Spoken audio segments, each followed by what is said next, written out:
Lola, bakit po tayo nagmamandali sa paglalakad? Tapos, umiiyak pa po kayo. Ano po bang nangyayari? Ang dilim pa naman po sa gubat na to. Kaya halos hindi po natin makita ang daan eh. Bilisan mo na lang, Eloy. Huwag ka na munang masyadong maraming tanong. Intindihin mo na lang muna ang iyong paglalakad. Diyos ko, huwag naman sana. Lola naman eh. Kanina pa po kayo siging salita ng ganyan. Ano po ba talaga nangyayari? Nag-aalala na po ko sa inyo eh. Hindi pa naman ako sigurado pero iba ang kutob ko ngayong gabi. Masyado kasing tahimik. Bigla rin akong kinabahan. Tungkol po ba ito sa sinabi ni Kapitan Tano? Huwag niyo na po itong intindihin. Masyado lamang po siyang umaabuso sa pagiging kapitan niya eh. Paano kung palayasin na naman niya tayo? Saan na tayo titira? Bakit po kasi lumipat pa tayo sa baryong ito, Lola? Sana po, nanatili na lamang tayo sa bahay natin sa may bukid. Hindi tayo pwedeng manatili roon. Pati ang mga kababayo natin. Pinalayas din tayo. Bakit nga po, Lola? Parang may tinakasan tayo eh. Palagi nila tayong pinapaalis. Para bang may naghahabol sa atin. Basta Apo, sumunod ka na lang. Para sa iyo itong ginagawa ko. Sa isang liblib na baryo ng Santa Ines, nakatira sina Lola Saling at Eloy. Pero dahil madalas may nangyayaring kakaiba sa lugar, kung saan sila naninirahan, ay palagi rin silang pinalalayas ng mga tao. Ito ay tungkol sa madalas umano na pambibiktima ng mga aswang sa mga buntis at mga alagang hayop ng taong bayan. Nangyayari yon kapag nananatili sila sa lugar, para bang hinahabol sila ng kamalasan. Kaya naman ang batang si Eloy sa edad na 8 ay nakaranas ng kalupitan ng tao. Natatakot sila sa kanyang lola dahil sa kulubot na balat nito at may mahabang buhok. Kaya si Eloy na ang pumalit dito para maglako ng gasera na si Lola Saling mismo ang may gawa. Pati ang kanilang hanap buhay ay naapektuhan na rin dahil sa mga maling paratang sa pagkatao nila. Lola, palalayasin niya naman po ba tayo ng mga tao? Hindi na sumagot ang may 70 taong gulang na si Lola Saling sa tanong ni Eloy. Mabilis ang kanilang mga hakbang na parang hinahabol ng 10 halimaw. Baka sa mukha na matanda ang takot maging ang matinding pag-aalala. Kaya ganun na lang ang iyak nito nang makitang tinutupok na ng apoy ang kanilang kubo. Si Eloy ay hindi rin makapagsalita sa nadat ng itsura ng kanilang bahay. Pinalilibutan ito ng mga taong may mga hawak na sulo sa kawayan. Hindi makapagsalita si Lola Saling habang pumapatak ang masaganang luha sa mga mata. Isa-isa nilang pinagmasdan ng mukha ng mga lalaki. Nakangiti at talatang masaya sa mga ginawa. Bugso ng kanilang mga damdamin, sinugod ni Lola Saling ang nakatayong si Kapitan Tano. Walang hiya ka. Napakasama mong tao. Wala kang karapatang gawin sa amin ito. Meron. Tungkulin kong pangalagaan ng mga nasasakupan ko laban sa mga aswang na kagaya ninyo. Hindi po totoo yan. Hindi kami mga aswang. Sana po kami titiran ni Lola. Wala po kayong mga hawa. Wala na akong pakialam kung saan kayo titira. Ang gusto ko, umalis kayo sa baryong ito. Bumalik na kayo sa lugar ninyo. Mga walang kwenta. Ikaw ang walang kwenta. Masama kang tao. Abat, talagang sinusubukan niyo ako, ha? Kung isama ko na lang kaya kayo sa nasusunog niyong bahay, nang mabawasan ng mga matatandang walang silbi. Ang gusto ko, hindi ko na makita mga pagbumukha niyo rito. Hindi. Hindi kami aalis dito. Ikaw ang umalis dahil isa kang halimaw. Parehong nabigla si na Lola Saling at Eloy nang sa pag-ikot ni Kapitan Tano, lumapat ang palad nito sa mukha ni Lola Saling. Sa po ang nasaktang pisngi, bumagsak ang matanda sa lupa. Dala ng galit, sinugod ni Eloy ang kapitan at kinagat niya ang kamay na ginamit nito para saktan ng kanyang lola. Nagulat din si Kapitan Tano at binuhat nito si Eloy at inihagi sa damuhan. Napaigik sa sobrang sakit ng pagtama ng kanyang katawan sa lupa ang bata. Halos nahirapan siyang makahinga. Nag-aalalang napatayo si Lola Saling at mabilis na lumapit sa bata. Inalalayan niya ang apo niya na tumayo, habang galit na humarap kay Kapitan Tano. Napakawalang hiya mo! Pati bata pinapatulan mo! Kahit sa matandang katulad mo, pumapatol ako. Kaya huwag kang magmatigas. Umalis na kayo sa baryong ito. Mga salot kayo!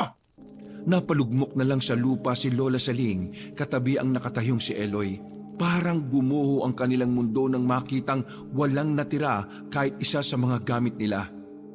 Ito ang kauna-unahang pagkakataong sinunog ang kanilang tahanan.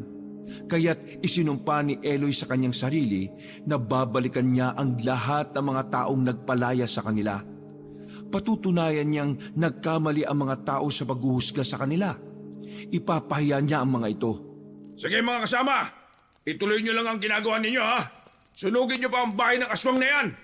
Huwag na huwag kayong magtitira nang hindi na sila magtayo ng bahay dyan. Tama na! Maawa kayo! Huwag niyong gawin ito sa amin! Hayaan niyo na po sila, Lola. Ang itim ng kanilang mga budi. Mangyayari sa kanila ang ginawa nila sa atin. Bahala na po ang Diyos sa kanila, Lola. Diyos! Walang Diyos! Ako ang hahatol sa inyo! Walang magagawa ang Diyos mo!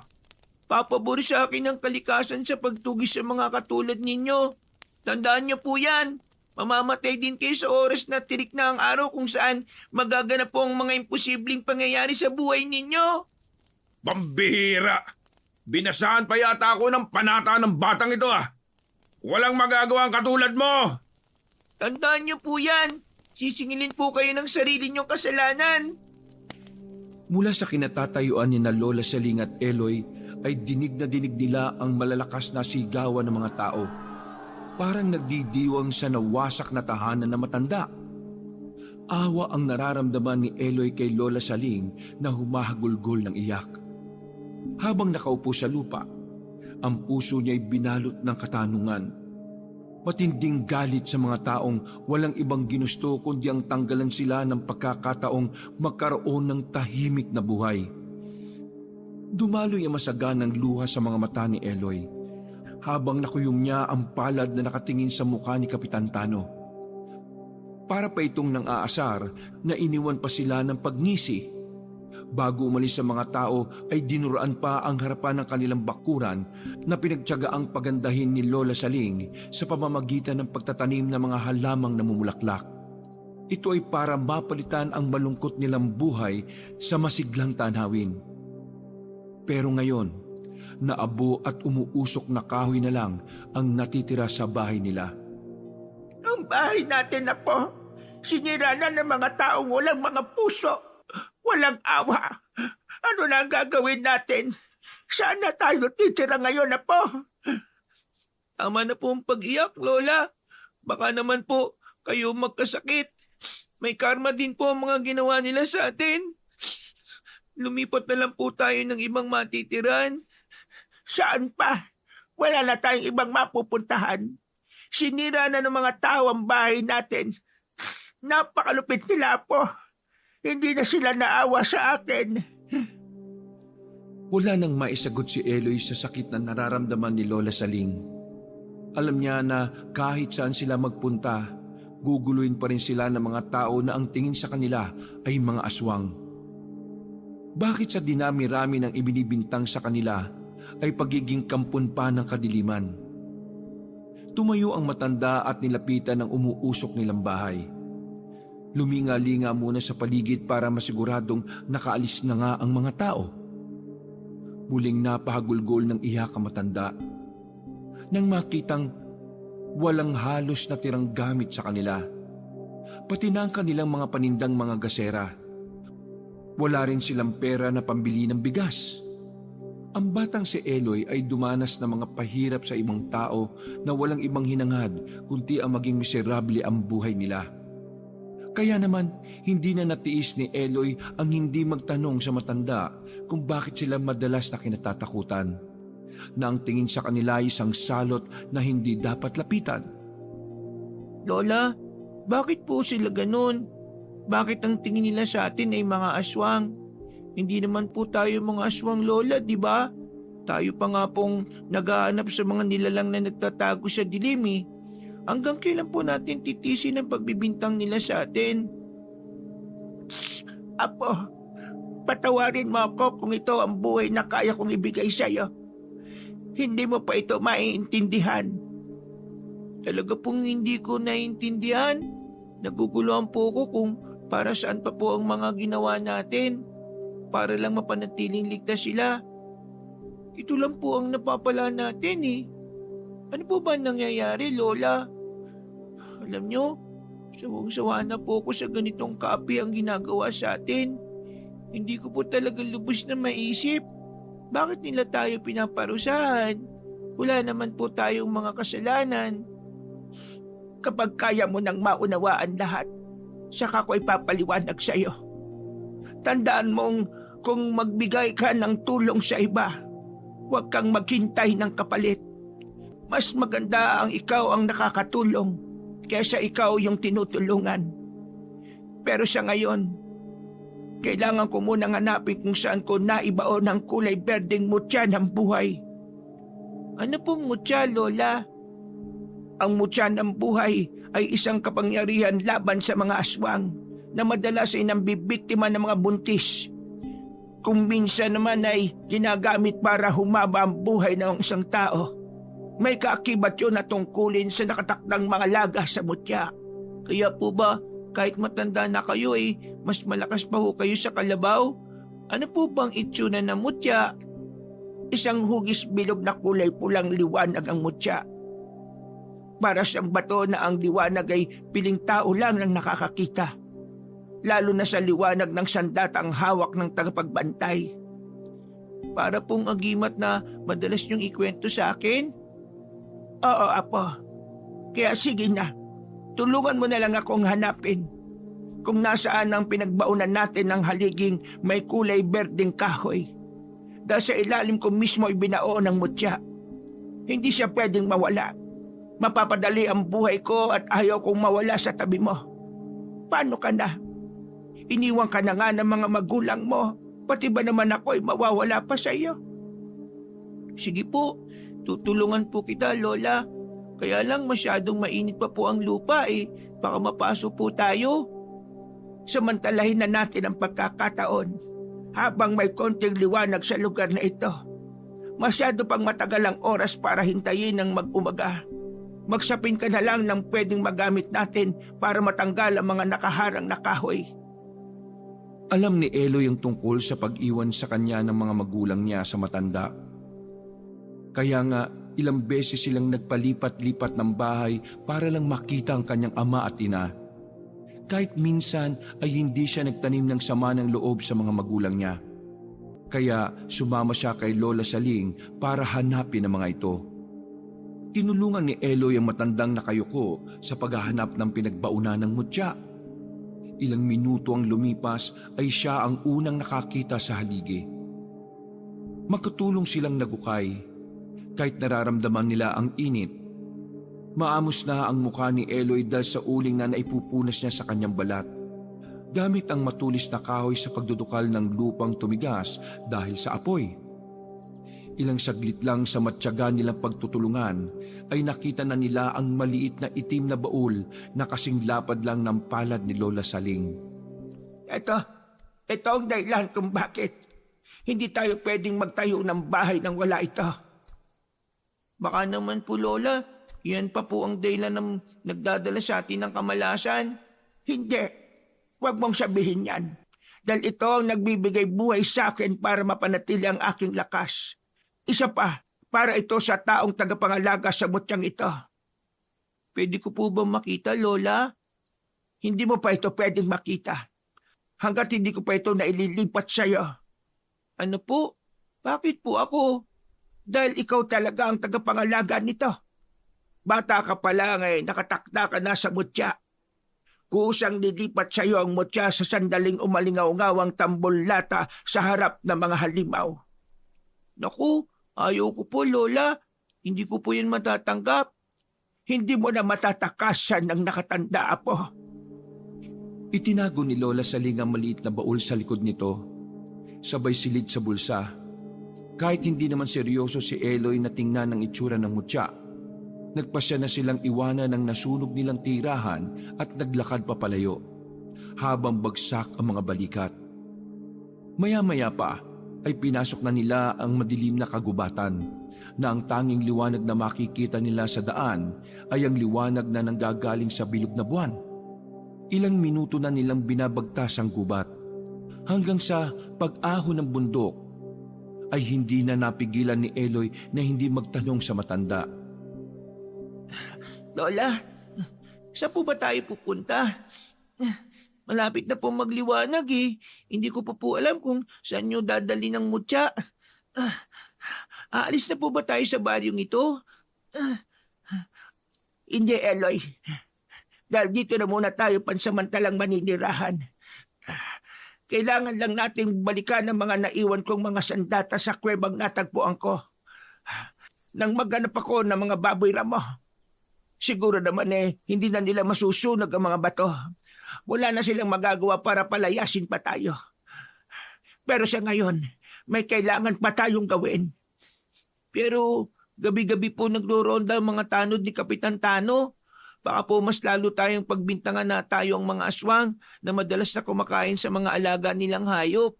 Pati ang pagkamatay ng mga buntis, baka sa atin pa rin po ibintang. Alam mong walang katotohanan na mga ibinibintang nila sa atin. Hindi tayo mga aswang, kaya hindi tayo dapat matakot. Hindi nila alam na tayo ang manunugis ng aswang na nanggugulo sa kanila sa gabi. Hindi ko rin alam kung bakit.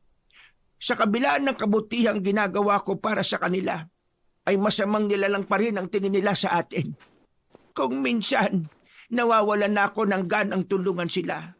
Kaya lang hindi ko matiis na may namamatay na tao ng dahil lang sa mga aswang. Pero matagal na po tayong nagpapalipat-lipat ng tirahan, Lola eh. Ni minsan, wala pa po tayong nakikita mga aswang kung ano ang kanilang mga totoong itsura. Dahil hindi kita isinasama sa tuwing naghahanap ako ng mga aswang. Kaya huwag mo nang hangarin na makita pa sila. Bilisan mo na ang paglalakad habang maliwanag pa ang sikat ng buwan. Saka lang napabaling ang atensyon ni Eloy sa daan na bahagyang nasisikatan ng liwanag ng buwan. Ilang minuto pa ang kanilang ginagawang paglalakad, hanggang pagsapit sa kakahuyan, biglang napahinto sa paglakbang si Lola Saling at mabilis na hinila siya sa kanyang braso. Halata ang pagmamadali sa mga hakbang na parang may nararamdaman itong kakaiba. Sandali po, Lola. Naiwan ko po yung tsinelas ko. Bakit po tayo nagmamadali? Huwag ka na maraming tanong. Basta bilisan mo ang paglalakad. Saka na lang natin balikan ang sapin mo sa paa. Wala nang oras para balikan mo yan. Teka, bakit mo iniwan ang isa mo pang tsinelas? Sayang po kasi, Lola. Kung may makakapulot po ng isang tsinelas ko nang walang kaparis, hindi rin mapapakinabangan. Kaya iwan ko nilang yung dalawa. Ikaw talagang bata ka. Ang dami mong alam.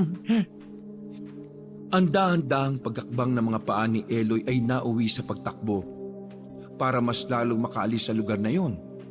Panay din ang linga sa paligid ni Lola Saling na mas hinigpitan pa ang kapit sa kanyang mga kamay. Namumula na rin ang kanyang balat dahil sa pagbaon ng kuko ni Lola Saling. Halata ang takot sa nanginginig nitong braso. Maya-maya pa ay tumambad sa kanilang dinaraanan ng isang nilalang na abala sa pagkain ng hayop. Nakikikisay ang usa sa lupa habang sinisibasib ang dugo ng usa ng nilalang na nakadapang nakakagat sa liig ng hayop. Sarap na sarap ito sa paghigop ng dugo, habang ang mga kuko sa kamay ay nakabaon sa tiyan ng usa. Hindi nito nararamdaman ang presensya ng maglola. Napapalunok ng laway si Eloy habang pinagmamasdan ang paraan ng pagkain ng aswang sa kaawa-awang hayop. Lalo na ng pagwakwak nito sa tiyan ng usa gamit ang matutulis na kuko. Humakbang sila paatras habang naririnig nila ang tunog ng pagmuya ng halimaw sa lamang loob ng usa. Parang makunat na may tunog ng ngiping nag-uumpugan. Pero bigla silang tumilapon sa damuhan habang ang kanyang lola ay bumagsak sa ugat ng puno. Nasundan ni Eloy ang pinagmulan ng pag-atake sa kanila. Halata ang gulat sa mukha ni Lola Saling dahil wala silang naramdamang presensya ng isa pang aswang sa kanilang likuran. Isang nilalang na may mabangis na mukhang paniki ang nakatayo sa unahan ng kanilang dinaraanan. Tumigil na rin sa paglapa ang kasama nito at tumayong lumapit sa kanila. Tumutulo ang malapot na laway sa bibig. Ang mga mata ay kasimpula ng sariwang dugo na nagre-reflect sa liwanag ng buwan. Dahil madilim ang bahaging kinatatayuan ng halimaw, tanging ang kumikislap lang nitong mga mata ang nagbigay palatandaan kay Eloy na aswang ang nanakit sa kanila. Nakita niyang bumabangon pa lang ang kanyang lola mula sa pagkakabagsak nito sa lupa. Lola, tulungan niyo po ko. Huwag ka matakot, Eloy. Halika, tumayo ka. Humakbang pasulong ang dalawang halimaw na ang agwat sa kanya ay dalawang dipa. Pangiwi-ngiwi ang mukha ng halimaw na parang natutuwa sa kanila. Nang hindi makagalaw si Eloy sa sobrang takot, patakbo siyang nilapitan ni Lola Saling. Humarang ito sa unahan niya at matapang na pinagbabantaan ang mga halimaw. Huwag kayong lalapit. Lola, sakit po ng likod ko. Bumangon ka, Apo. Bilisan mo. Umalis ka na rito. Ako nang bahalang humarap sa mga halimaw na ito. Kunin mo itong mutya sa bulsa ko. Baybayin mo ang daan. Sa dulo nito, nandoon ang kuwebang sinasabi ko. Bilis! Takbo na! Hindi ko hayaan makatakas ang batang yan. Siya ang kailangan ko, hindi ikaw, tanda. Akin ang mutya habang mabait pa ako. Mamamatay na muna ako bago niyo makuha ang aking apo. Lalong-lalo na ang mutya. Hindi ka pa rin nadadala. Minsan na kitang kinunan ng mahalagang tao sa buhay mo. Hindi ka pa rin natatakot sa akin. Akala mo ba ay magtatagumpay ka sa pagtakas sa batang yan? Ikaw ang hindi magtatagumpay. Malapit ko nang putulin ang sungay mo. Makikilala rin kita, halimaw ka. Lola, bakit ganyan pong itsura nila? Parang taong daga na ang mga pangilay kasi nga ba ng mga daliri? Natatakot po ko, Lola. Umalis na po tayo rito. Bakit po gusto nilang makuha ko? Huwag na matigas ang ulo mo, Apo. Hindi siya nag-iisa. Marami silang nag-aabang sa katawan mo para gawing pagkain. Bilisan mo, tumakbo ka na. Dalhin mo ang mutya. Bilis! Halos ipagtulakan ni Lola Saling si Eloy para lang makatakas sa halimaw na nakaharang sa kanilang dinaraanan. Humakbang pa ang aswang na ang itsura ay mas mabangis pa sa asong ligaw. Umangil ito na parang tunog ng paniki. Mas malakas na nakabibingi ang nililikha nitong tunog. Lalong nakadagdag sa kilabot ng katahimikan ng gabi ang nag-iisang huni na ngayon lang narinig ni Eloy. Ano pang hinihintay mo? Tumakbo ka na! Ayoko po. Hindi ko po kayo iiwan, Lola. Huli na para humakbang papalayo si Eloy dahil mabilis na silang inatake ng aswang. Nadakot na nito ang kanyang leeg habang si Lola Saling ay muling tumilapon sa damuhan. Nabitiwan na matanda ang matulis na kahoy na ginamit nila kanina na pambungkal sa lupa. Para itong papel kung ipaghampasan ng isa pang nilalang na lumapa sa usa. Pero kitang-kita niya kung papaano lumaban si Lola Saling. Nagawa nitong makipagsabayan sa aswang. Sinuntok nito ang halimaw sa sikmura.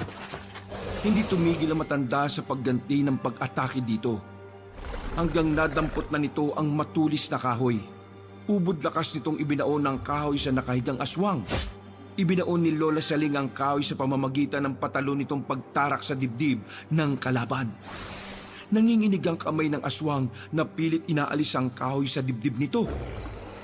Katapusan na ang pambibiktima mo kasama ng pinuno mo! Binalingan ni Lola Saling ang aswang na may dakot sa leeg ni Eloy.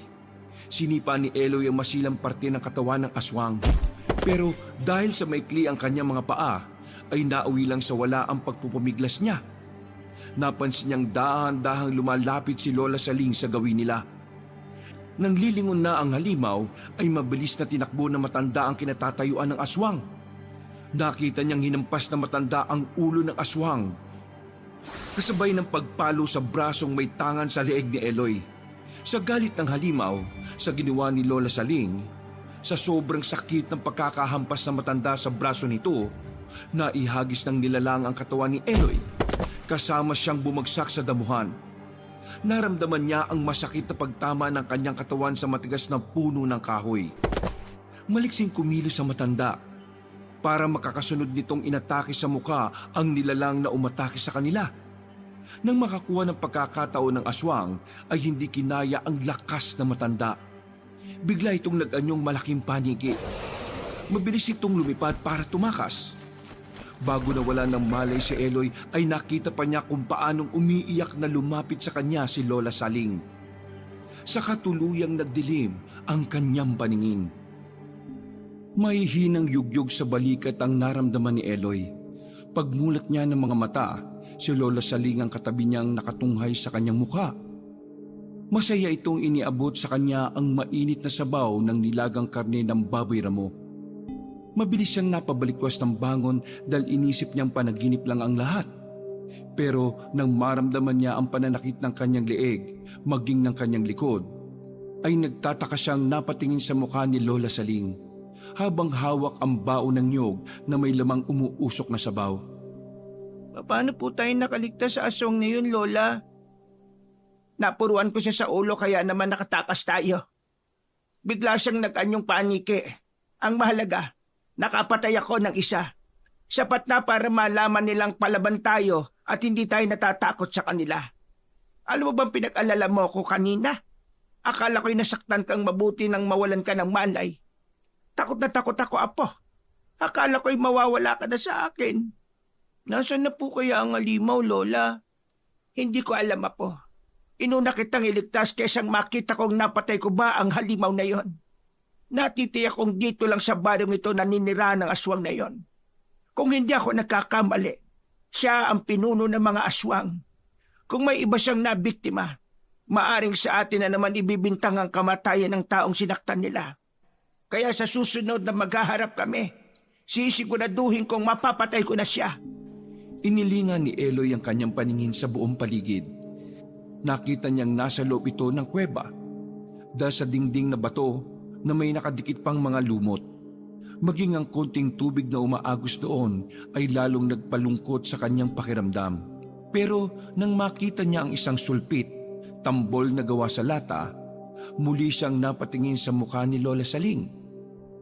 Matagal na raw ang kuwebang ito. Panahon pa raw ng unang digmaang pandaigdig. Isa sa mga kuwebang pinagtaguan ng mga tao laban sa mga dayuhan. Ligtas na tayo dito, Apo. Sige na, higupin mo na ang sabaw ng niluto kong baboy ramo. Kaya lang walang asin yan dahil wala ngang natirang sangkap sa nasunog nating tirahan. Si Lola naman, sanay na po kung walang lasa. Kasi sabi nyo, masama ang asin sa katawan ng tao. At ito ang sikreto nyo para mas lalo pong humaba ang buhay ninyo. Nakita ko po kayong nakipaglaban sa mga aswang. Para po kayong bata pa sa liksi ninyong kumilos eh. Katulad nga ng sinabi ko, pansamantala lang ang lakas ko. Dahil nasa akin pa ang mutya. Kung ganun po, Lola, may kakayahan din kayong lumipad? Jesus Mariosep, Apo, kumain ka na nga lang at baka kung saan pa mapunta yung usapan natin. Natawa na lang si Lola Saling sa mga sinabing yon ni Eloy. Matagal na panahon nang hindi siya nakatikim ng pagkaing may lasa ng asin kasi gusto niyang humaba rin ang kanyang buhay. Lalo na kapag kumakain siya ng mga gulay. Sinabuan lang yon at walang ibang halong pampalasa. Kaya kung minsan kapag nakakatikim siya ng may lasang pagkain, nakakaramdam na siya ng pagsusuka dahil para sa kanya, ito ang pagkaing may masamang lasa. Naparami ang higop niya sa sabaw ng baboy ramo. Alam niyang habang natutulog siya ay nangaso ang matanda para may mailagay lang sa kumakalam niyang sikmura. Masarap magluto si Lola Saling kaya naman ganado din ng matanda na ipaghain siya ng mga pagkaing madalas niyang kinakain. Napansin din niya ang maliliit na sugat sa katawan ni Lola Saling. Dala ng pag-aalala ay nayakap niya ang matanda. May kailangan ka pa ba, Apo? Mukhang naglalambing ang apo ko Gusto mo bang sumama sa akin mamaya? Saan naman po tayo pupunta, Lola? Baka po makasalubong na naman natin yung mga aswang o di kaya ang tanod na si Kapitan Tano. May gusto lang akong alamin sa bayan. Hindi mapapalagay ang loob ko kung iiwan kita dito. Isa pa, may hahanapin lang akong tao na pwedeng makatulong sa atin. Pero doon din po nakatira ang mga taong nanggigipit sa atin eh. Huwag kang matakot. Kasama mo ako. Hindi kita pababayaan. Ang tao po bang pupunta natin ay makakatulong sa pag-aanap ko po sa mga magulang ko? Oo. Kaya ihanda mo ang iyong sarili. Malay mo, kung doon tayo makahanap ng pansamantalang matutuluyan, ilalapit natin ang ating mga sarili sa kuta ng kalaban. Maghanap na po ba tayo ng matitiran sa bayan? Oo. Kapag nakasiguro na ako sa mga hinala ko. Sige na, ubusin mo na iyang pagkain. Babalik tayo sa kuweba kung kailangan na uli natin ng mapagtataguan. Kukunin ko lang ang aking mga sandata na madalas kong gamitin laban sa mga aswang. Umpisa pa lang ito, Apo. Marami pa tayong pagdaraanan. Isang lata lang po ng gatas ang sandatang tinutukoy ninyo, Lole. Ano pong magagawa ng tambol sa mga aswang na may kakayahan pong lumipad? Hindi naman po yun makakapatay ng aswang, Lole. Bukod pa sa tambol kong ito, Apo, meron akong sulpit na gawa sa kawayang pinatigas ng apoy. Magugulat ka sa husay ng mga sandatang yon. Lalo na ang sulpit na may kakayahang magpatigil sa daloy ng dugo ng aswang. Patitigilin nito ang paghinga ng nilalang na tatamaan ito. Paano po kung maubos ang balang gawa sa kawayan, Lola? Pwede ang kahoy o sanga ng puno. Magaling ka lang umasinta sa kanilang katawan, wala na silang ligtas. Kaya nga matagal ko nang itinuro sa iyo ang paggamit nun. Subok mo na ang husay ng sandata. Ang totoo po nagugulan ako sa mga nangyayari. Bakit po mas gusto nilang makuha ako sa inyo? Ano pong meron sa akin? Dahil sa pamamagitan mo, Apo, magagawa nila akong pasukuin.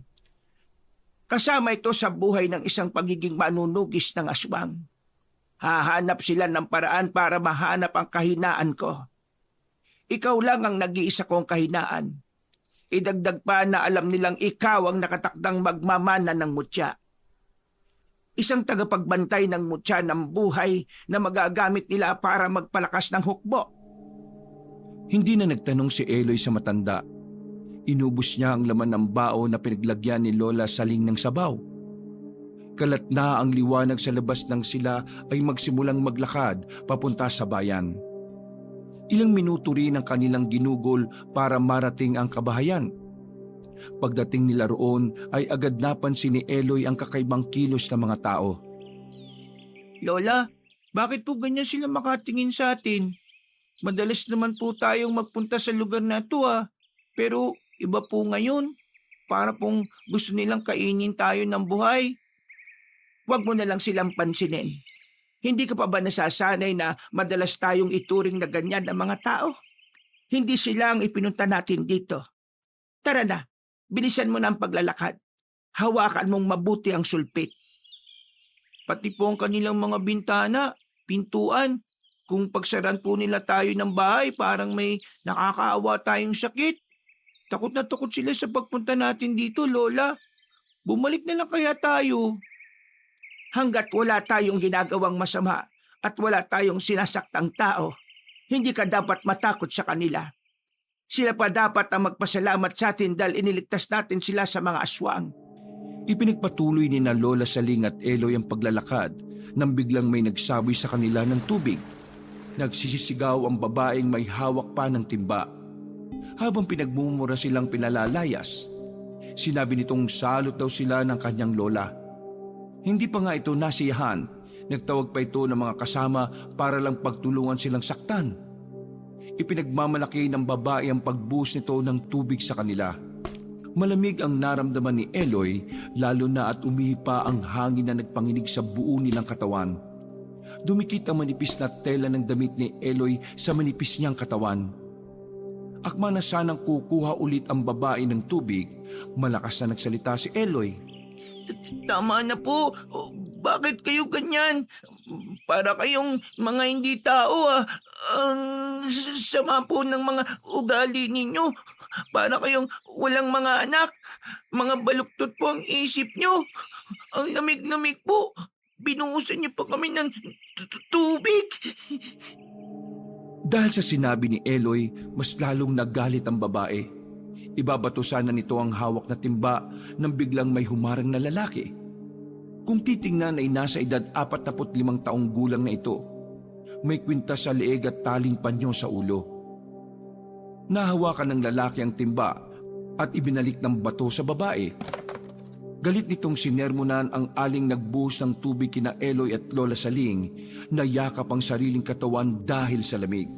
Sumusobra na kayo sa kasama ng ugali nyo ah. Kanina ko pa kayo tinitingnan eh. Pati matandang ito sinaktan nyo. Wala kayong karapatang manakit ng tao ah. Hindi nyo sila dapat husgahan. Dahil hindi nyo pa sila lubusang nakikilala. Kung makatawag kayo ng salot, parang wala kayong naging kasalanan ah. Hindi pa naman ninyo napapatunayang aswang ang matandang ito. Bakit kailangan nyo pang idamay ang bata sa galit ninyo? Biglang sumingit sa usapan ng kadarating pa lang na si Kapitan Tano. Kasama ang mga tano nitong may mga dalang batuta. Aswang ang matandang yan. Kaya ko yung patunayan. Wala lang akong makuhang ebidensya na makapagpapatunay na sila talaga ang aswang na madalas na pumapatay sa mga buntis dito. Pati sa mga alaga naming hayop. Isa ka pa, Kapitan. Dapat ikaw ang magpatupad ng katahimikan dito sa baryo eh. Ikaw pa ang pasimuno. Kaya ko nga ito ginagawa eh. Hanggat nandito sa lugar namin na matandang yan, palagi kami magkakagulo. Hanggat wala kayong nakikitang ebidensya, hindi nyo pwedeng pagbintangan na matanda. Sa inyo namang gawin ang ginagawa ninyo sa kanila, ano naman ang mararamdaman ninyo? Bakit ka ba nakikialam dito? Sampid ka lang naman sa lugar na ito. Hindi ka rin naman taga rito ah. Nakabili ka lang ng bahay sa dulo kung umasta ka, parang ikaw na ang kapitan. Abe, akala mo yata, kababaryo mo na kami ah. Lintik. Baka nga kasabot ka ba ng matandang ito Baka may lahi ka ring aswang. Paano kung sabihin ko sa inyo na may minamatsagan din akong aswang dito? At hindi ang matandang itong aswang na tinutukoy ko. Sino ka ba talaga? Hindi na mahalaga kung sino ako. Ang mahalaga, alam ko kung ano ang ginagawa ko. At nasa panig ako ng tama. Ikaw, Kapitan, saan ka ba nakaanib? Abat! Kung ayaw niyong tanggapin ang maglola na ito, ako ang tatanggap sa kanila. Ayos lang kami. May mga tao kasing sumunog sa bahay namin sa gitnang kagubatan. Kaya kami nakarating dito. Kagabi naman, bigla kaming inatake ng aswang pero walang gustong maniwala sa amin. Ang masakit, kung sino pa ang inaasahan naming tutulong sa amin, ay siya pa ang nanguna sa pagsunog sa bahay namin. Wala kaming kasalanan para palayasin kami sa aming tirahan. Totoo po, nakita't nakausap ka po namin, Kapitan. Ikaw po'y nagpasunog sa bahay namin Masaya pa nga po kayo kasama ng mga tao. Hindi ko naman tinatanggi yun Tama lang yun sa inyo. Dapat po, alam niyong labag yun sa aming karapatan bilang tao. Natutunan ko po na may mga karapatan din po kami. Imbis magalit si Mang Delo sa pagsingit ni Eloy sa usapan ng mga matatanda, ay natawa pa ito. Ang talino po ng apo ninyo, Lola. Iminulat ko lang siya sa katotohanang nagaganap sa baryong ito. Nakaranas na siya ng iba't ibang klaseng kalupitan. Kaya naman nasanay na siya sa mga lengguwahe nating matatanda. Wala akong pakialam. Gusto pa naming mabuhay kaya hindi ka namin matatanggap dito. Isa pa, maliit lang ang baryong ito. Bakit ba pinagsisiksikan nyo ang mga sarili nyo dito? Makakalis na kayo! Sagot ko sila. Kapag may nagawa silang mali, ako mismo ang magpapalaya sa kanila. Sino ka ba para utusan ako sa mga gagawin ko? Isa akong albularyo. Kaya alam kong mas kailangan ako ng mga tao rito. Kumpara sa inyo, na walang ibang ginawa kundi ang mangutong ng perang pinaghirapan ng iba. Abat, pinagbibintangan mo ba ako? Magdaan-daan ka sa pananalita mo kung ayaw mong itumba kita rito. O, kita mo na. Masakit ang mapagbintangan, ano? Ha! Anong pakiramdam? Kung sa bagay hindi ka masyadong masasaktan dahil hindi bintang yon, kundi totoo. Manahimik ka nga! Kung ayaw mong patigaw palayasin ko! Habang pinagmamasdan ni Eloy ang mga palitan ng sagutan ng mga kalalakihan sa harap niya, ay hindi niya maiwasang hindi magtaka. Bakit ba parang kakaiba ang mga pagkatao ng nasa harapan niya? Parang may hindi siya alam sa pinaghuhugutan ng galit ng dalawang lalaking nag-aaway sa pagtatanggol sa kanya. Kung hindi siya nagkakamali, siguro ito ang taong hinahanap ni Lola Saling na makakatulong sa kanila. Palayasin niyo sa harapan ko ang lalaking ito. Isama niyo ang maglola. Inuubos ito pasensya ko eh. Hahawakan na sana ng mga tanod si Eloy nang hawakan ito ng lalaki sa braso. Pinilipit nitong patalikod ang kamay ng tanod na humawak sa braso ni Eloy. Ganon din ang mga tanod na sabay-sabay na lumapit sa kanila para ipagtabuyang palayo silang dalawa ni Lola Saling. Walang makalapit dahil bawat pagsugod, isa-isa rin bumabagsak ang tanod sa lupa habang namimilipit sa tama ng kamao sa mga katawan nito. Naging maagap kumilos ang tagapagtanggol nila. Napakahusay nitong makipaglaban. Suntok sa sikmura at sipa sa muka ang inaabot ng mga tanod ni Kapitan. Magkakasabay rin ang pagbagsak sa lupa habang putok ang labi at busagra ang nguso. Nagsimula ng magsilabasa ng mga tao para manood sa labanan sa pagitan ng dayo at tanod ni Kapitan. Maya-maya pa ay nakita ni Eloy na kapwa namimilipit sa sakit ng tiyan ng mga tanod. Nakagulong sa lupa habang ang mukha ay halos mapuno ng dugo. Napasigaw si Kapitan sa matinding galit. Hindi nakaimik si Kapitan na biglang namutla ang labi. Hindi ito makapaniwalang napabagsak ng lalaki ang lahat ng mga tanod nito. Kanya-kanyang daing na hindi makatayo. Sa unang pagkakataon, humanga si Eloy sa isang lalaki na may mahusay na kamao. Sa isip niya ay nakahanap rin siya ng katapat ni Kapitan Tano, na balang araw ay matutulad siya rito. Napaatras si Kapitan at hindi na sinubukang lumaban. Mga inutil kayo! Mga walang silbi! Siguro naman, pwede nang tumira sa bahay ko maglola. May araw ka rin! Ipinahiya mo ako sa mga tao rito! Babalikan kita! Lalo ka ng Lola Saling! Tumigil ka! Para kang hindi kapitan sa asta mo! Ikaw ang dapat na magbayad! Wala kang karapatang manatili sa baryong ito! Ikaw ang dapat na umalis! Matapang ka lang dahil nakahanap ka ng taong mauuto ninyo para ipagtanggol kayo! Sisiguraduhin kong pagsisisihan nyo ito! Nakahanap din po kayo ng katapat! Tama lang po yan sa inyo! Dinuro muna ng hintuturong kaliwang kamay ni Kapitan si Eloy bago inalalayan ng lalaki si Lola Saling sa paglalakad papunta sa dulo ng daan sa kinaroroonan ng kubo. Malayo sa kapitbahay na may malawak na bakuran. Habang hindi inaalis ni Eloy ang tingin sa lalaking tumulong sa kanila. Nang makalapit sa bahay ay sakalang napagmasdan ni Eloy ang itsura ng kubo. Gawa yun sa kugon at kawayan. May silong na may hagdanan na may 3 baitang sa balkonahe.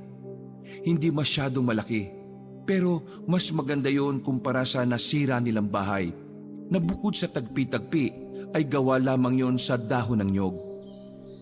Magpahinga muna kayo. Para po kasing napansin kong may mga sugat kayo sa katawan eh. Ikukuha ko na lamang po kayo ng pampalit na damit sa nabasa niyong kasuotan. Maraming salamat, Nelo. Hindi ka pa rin nagbabago. Mahusay ka pa rin pagdating sa pakikipaglaban. Salamat sa pagtulong mo sa amin ng apo ko. Mang Delo ang pangalan niya, Lola? Siya po ba yung sinasabi niyong tao na kailangan nating hanapin? Oo, Eloy. Utang natin sa kanya ang pagtulong niya. Nako, kasama po yun sa tungkulin ko. Tsak na matutuwa ang asawa ko kapag nalaman niyang nakabalik na kayo. Salamat ulit, Nelo. Huwag na po muna kayo magpasalamat sa akin.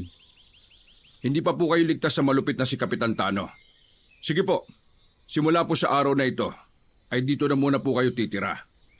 Narinig ko po ang ginawa sa inyo ng mga walang yang yon. Nang mawala sa kanilang paningin si Mang Delo, ay nagtatakang napatingin si Eloy sa mukha na matanda. Halatang nanginginig ang katawan dahil sa malamig na tubig sa katawan. Lola, ang swerte po natin, oh.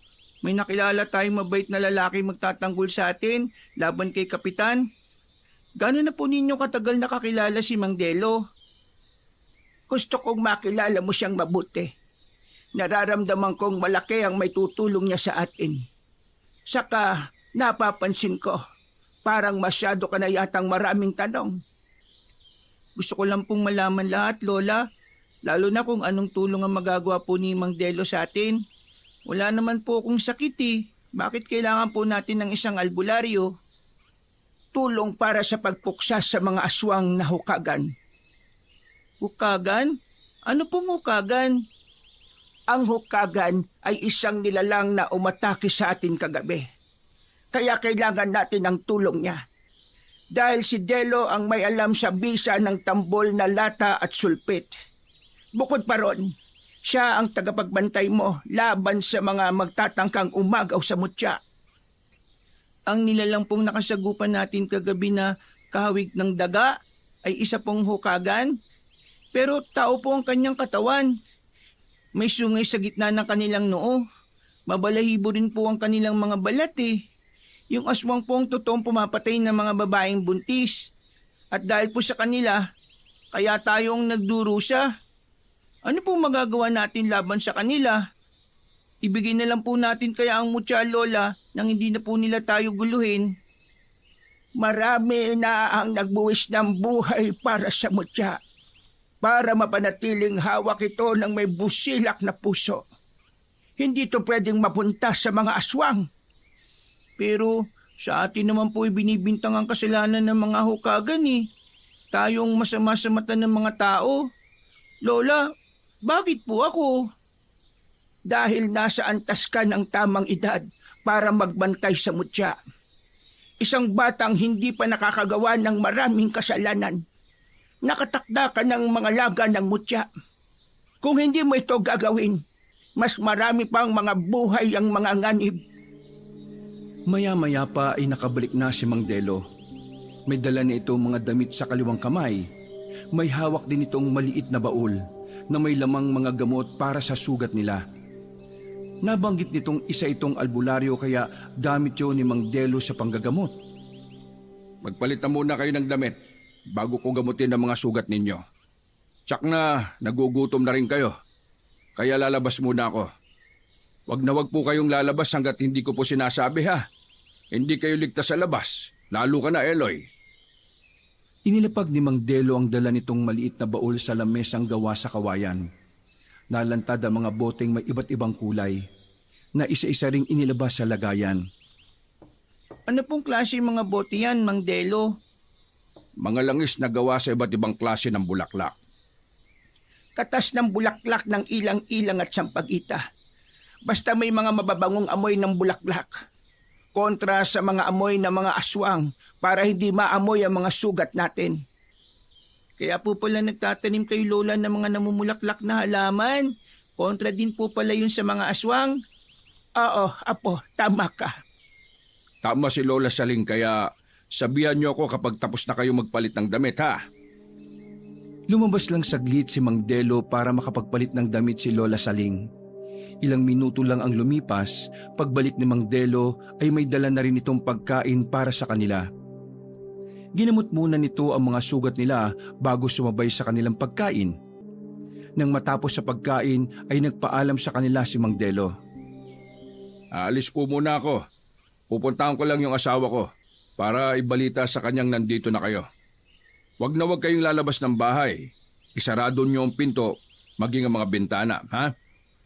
Sige, mag-iingat ka, Delo. Tango lang ang itinugo ni Mang Delo sa paalala ni Lola Saling.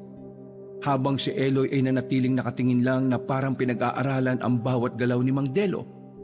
Nang makalis ito, ay pumasok silang dalawa ni Lola Saling sa kwarto para magpahinga. Mabilis na lumipas ang oras. Pagsapit ng gabi ay hindi dinalaw ng antok si Eloy. Kaya naman bumangon siya para magpahangin sa labas. Yun ang kabilin-bili ng inutos ni Mang Delo sa kanya. Pero sumaway siya. Nakarating pa siya sa likod ng bahay ni Mang Delo. Sa puno ng mangga na may nakabitin na duyan na gawa sa uway. Saglit siyang nagpahinga roon. Pero maya-maya pa ay naamoy niya ang kakaibang simoy ng hangin. Amoy na bubulok na laman ng tao. masangsang na masakit sa ilong. Napabalikwas si Eloy ng pagkakahiga sa duyan. Iginala niya ang kanyang paningin sa loob ng bakuran. Ha? Baka guni-guni ko lang. Ha? Diyos ko! Isang aswang! Halos manlaki ang mga mata ni Eloy nang makita ang nilalang na nakadapo sa bubong ng bahay ni Mang Delo. Isang malaking paniki na ang mukha ay sa daga. Nagbabaga ang mga mata nitong nakatingin sa kanya, habang ang bibig ay hindi maisarada sa nakatukod na 2 pangil nito sa bibig. Nanginginig ang kanyang tuhod na bigla siyang kinilabutan dahil sa paghuni nito na parang uwak. Napasigaw si Eloy sa sobrang takot. Nang pabulusok itong lumipad patungo sa kanyang kinaroroonan, dala ng pagkalito at sa hindi paggana ng kanyang isip, imbis pumasok sa bahay ay sa kagubatan pa siya nagpunta. Inisip niyang mahihirapan ng aswang sa paghabol sa kanya dahil sa mga nagtataasang mga puno. Ilang beses siyang nadapa sa pagtakbo. Pero nasusundan pa rin siya ng hukaga na patuloy na lumilipad sa himpapawid. Idagdag pa ang madilim na daan kaya mas lalo siyang nahirapang tumakbo. Muli siyang nadapa sa ugat ng punong nakaharang sa kanyang dinaraanan. Pagbangon niya ay nasa harapan na niya ang nilalang. Nakangisi itong humahakbang papalapit sa kanya. Mas tumindi ang amoy ng mabahong singaw ng hangin mula sa katawan nito. Huwag kang lalapit, Halimaw! Layuan mo ako! Bigla siya nitong ginambahan sa dibdib at mabilis na kinagat ng kanyang balikat. Hindi pa ito nasiyahan ay lumipat pa yon sa kanyang braso. Pilit pinaglalabanan ni Eloy ang malakas na aswang na walang tigil sa pag-atake sa kanyang katawan. Muling umalingaw-ngaw ang malakas niyang sigaw, habang pilit iniiwasan ang pangil ng aswang. Sa pagpupumiglas niya, ay nawalan siya ng balanse.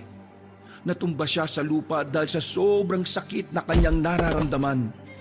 Dumapa rin ang aswang sa ibabaw niya at kumagat pa sa kanyang hita. Umuungol pa ang nilalang na parang nasasarapan sa lasa ng kanyang dugo.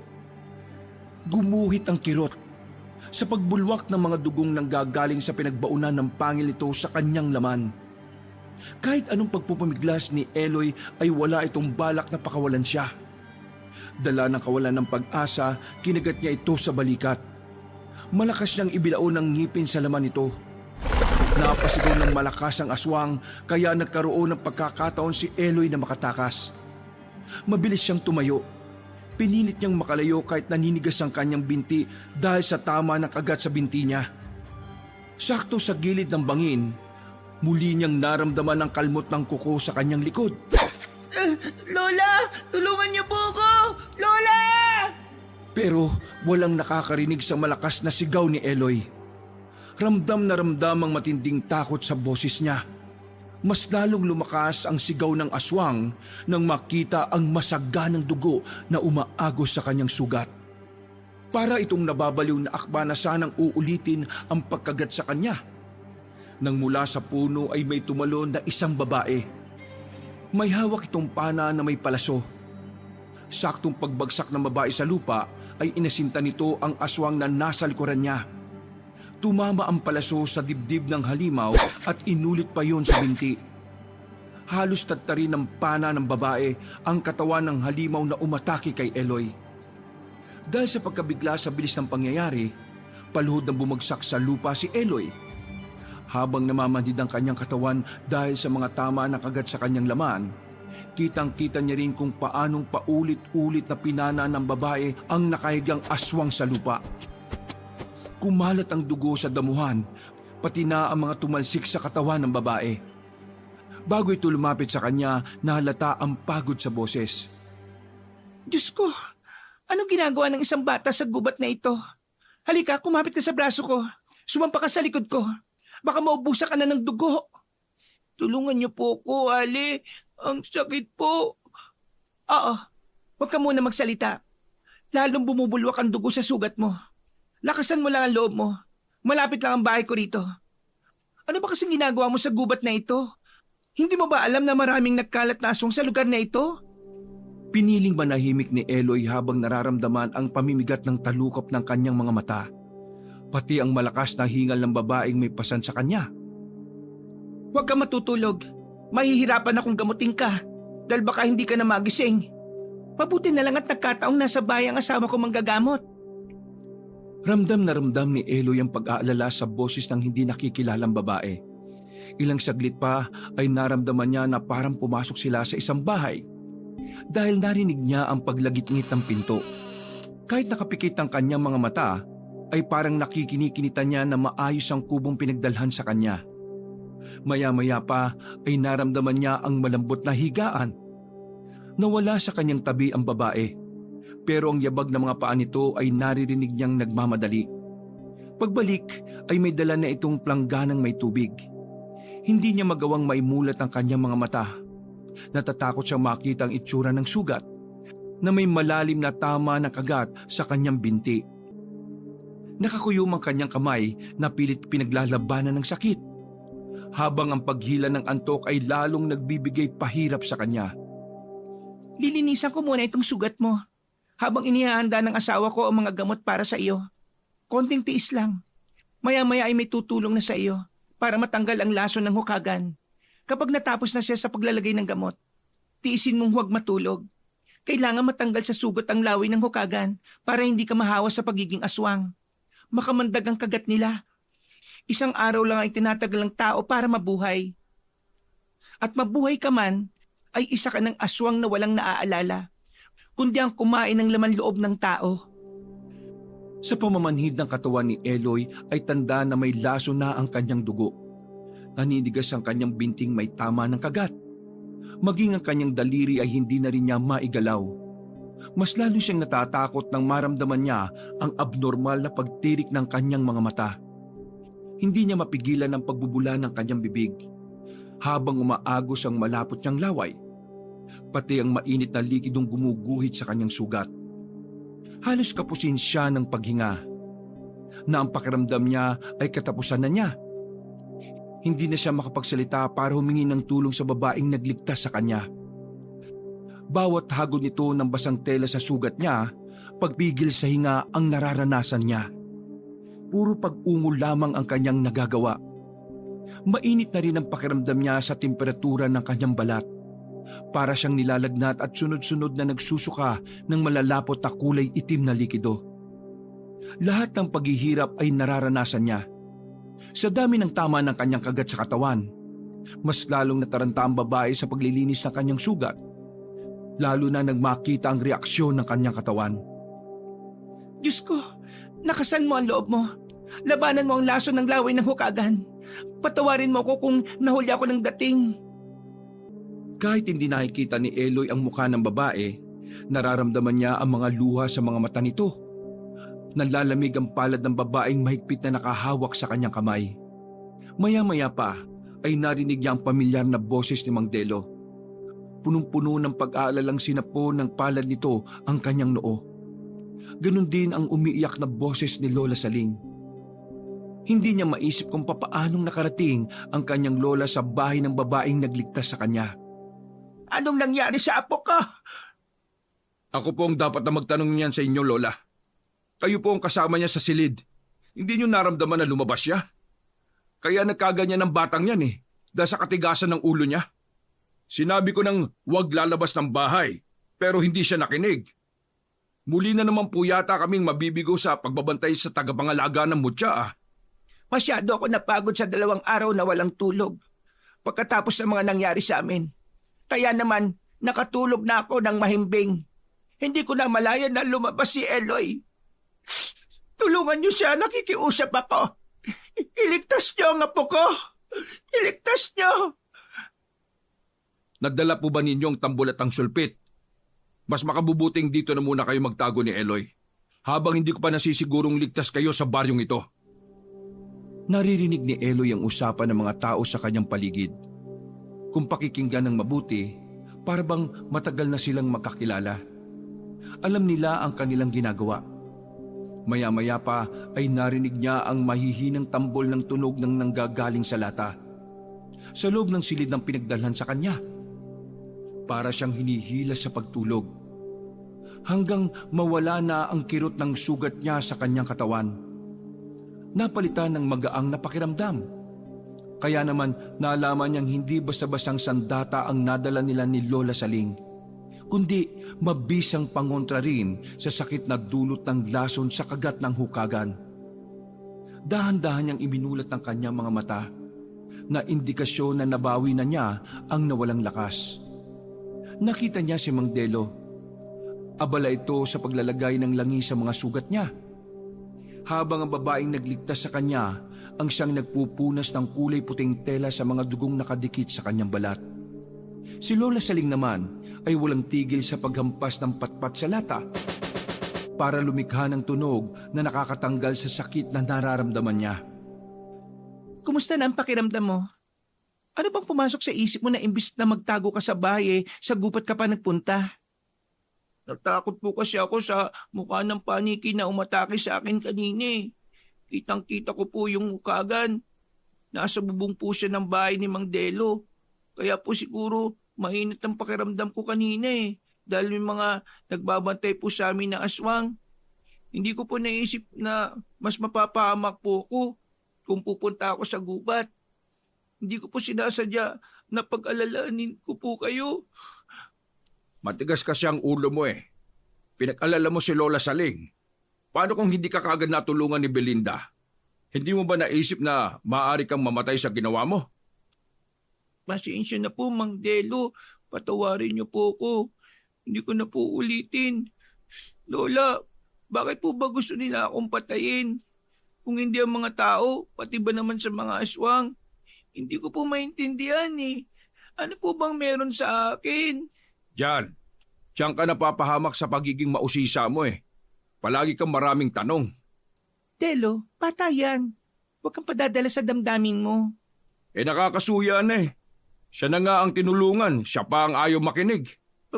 Pasensya na po talaga. Nagkatinginan sina Aling Belinda at Mang Delo sa mga sinabi ni Eloy. Maya-maya pa ay si Lola Saling na ang nagsalita. Hindi ikaw ang totoong pakay nila, Apo, kundi ang mutyang iniingatan ko.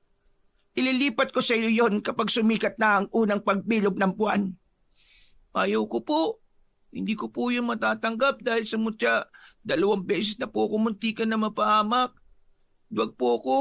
Wala po akong kakayahang lumaban sa kanila. Umalis na po tayo dito, Lola. Ayaw ko na po dito. Natatakot na po ako eh. Hindi mo na matatakasan ang nakatakdang mangyari sa buhay mo. Kahit tanggihan mo pa ito, 2 lang ang pamimilian mo. Una ay kamatayan, pangalawa ay ang pagtanggap sa mutya. Pero para po sa akin, pareho lang pong katapusan ng buhay ko ang mapipili ko eh. Siguro po, habang naghihirap po ako, masayang-masayang namumuhay ang mga magulang ko sa pag-abandon na po nila sa akin. Bakit naman napunta sa mga magulang mo ang usapan? Habang tumatagal po, mas naiintindihan ko pong hindi nila ako mahal. Wala silang kaalam-alam na naghihirap po ko ngayon. Habang sila, masayang namumuhay sa malayong lugar, sa baryong tahimik, na walang aswang. Bumagsak ang mga luha sa mga mata ni Eloy. Pumatak yun hanggang sa kanyang unan. Naramdaman niya ang awa sa haplos ng kamay ni Aling Belinda sa kanyang mainit na palad. Habang si Lola Saling ay tahimik lang na nagpapatunog ng mahinang tambol sa lata. Sa kabila ng pananahimik na matanda ay ang matinding pananakit naman ng tenga nito. Dahil sa tunog na naririnig mula sa tambol. Ito ang epekto sa matatandang may edad 70 taong gulang pataas. Kapalit ng ginhawa naman sa mga ugat ni Eloy. Napansin ni Eloy na dumudugo ang tenga ni Lola Saling. Hindi naman siya makabangon para tulungan ang matanda. Lola, ang tenga niyo po. Huwag mo kang alalahanin. Ang mahalaga, gumaling ka na. Makakatulong ang tambol sa pagkawala ng sakit ng mga sugat mo. Ang sulpit na kawayan ay nasa ulinan mo. Matuto kang lumaban sa mga halimaw na gumagambala sa iyo. Patunayan mong hindi ka natatakot sa kanila. Pati po ba ako, Lola Saling? Yan din ang ituturo sa bata. Ang dapat sa kanya ay tahimik na buhay. Hindi po ba kayo nag-alalang baka mapahamak ulit si Eloy? Ayaw ko na, itigil na po natin ito. Sawang-sawa na rin ako sa laban ng walang katapusan. Alam ko ang ginagawa ko at kung ano ang mas makabubuti sa apo ko. Kailangan niya matutong lumaban para sa buhay niya. Matanda na ako. Paano pa siya mabubuhay kung hahayaan niya ang mga hukagad? Dahil kung magaling siyang makipaglaban sa mga aswang, ay hindi niya sasapitin ang dami ng tama ng kagat sa katawan niya. Kahit ano pa po ang sabihin niyo, Lola, masyado mapanganib sa kanya ang paggamit ng sandata laban sa mga aswang. Siguro naman may dahilan kung bakit siya iniwan ng kanyang mga magulang. Dahil para hangarin ang kaligtasan ng batang ito. Kaya nga po nandito kami ni Delo Nakahanda kami magbuwis ng buhay para sa kaligtasan niya. Hindi niyo ako mapipigilan. Ako ang tumayong magulang niya.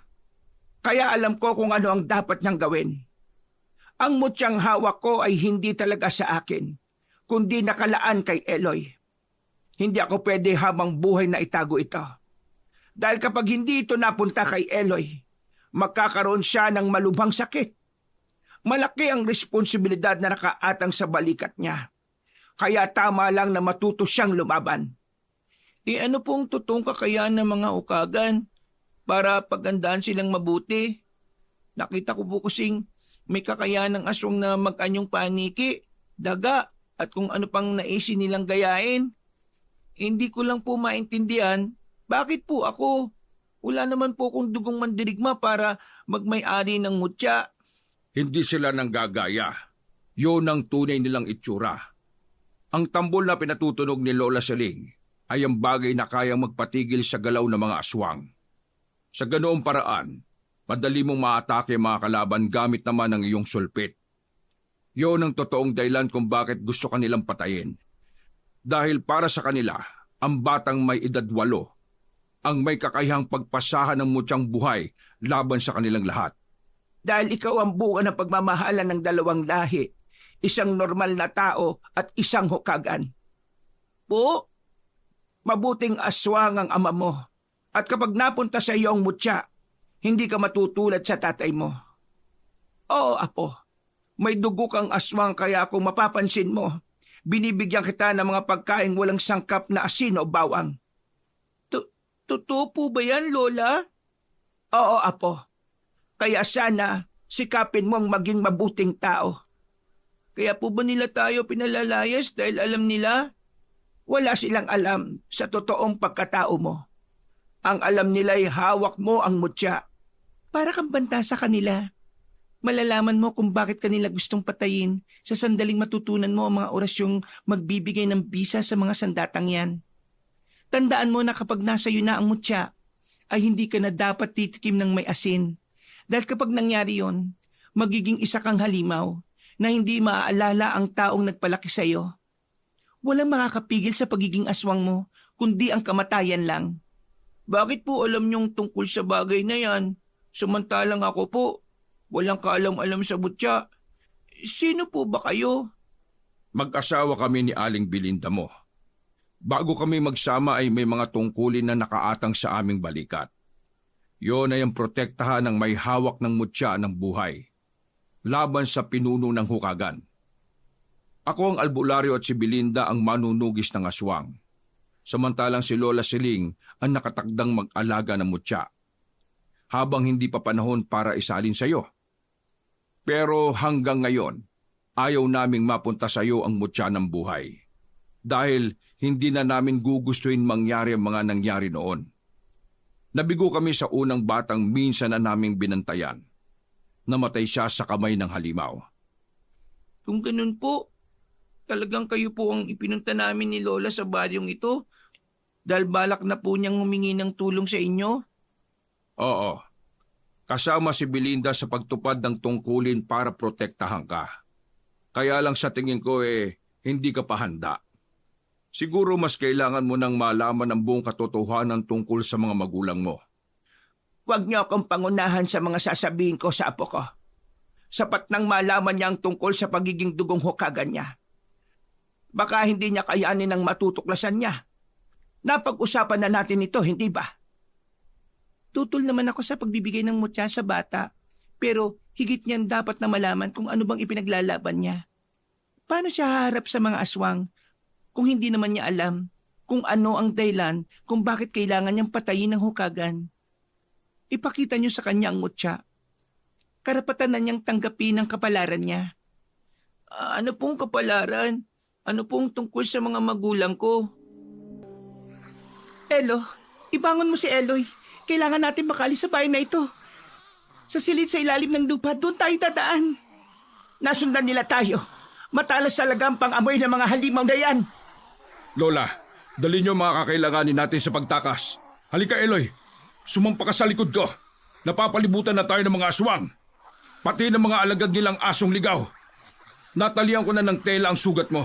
Kaya hindi mo masyadong mararamdaman ng sakit. Pagkasabi ni Mang Delo ng asong ligaw, ay may umalulong na mga aso sa labas. Kasunod ng pag-alingaw-ngaw ng sigaw ng pinuno ng mga aswang. Uminit ang pakiramdam ni Eloy. Mataas pa rin ang kanyang lagnat.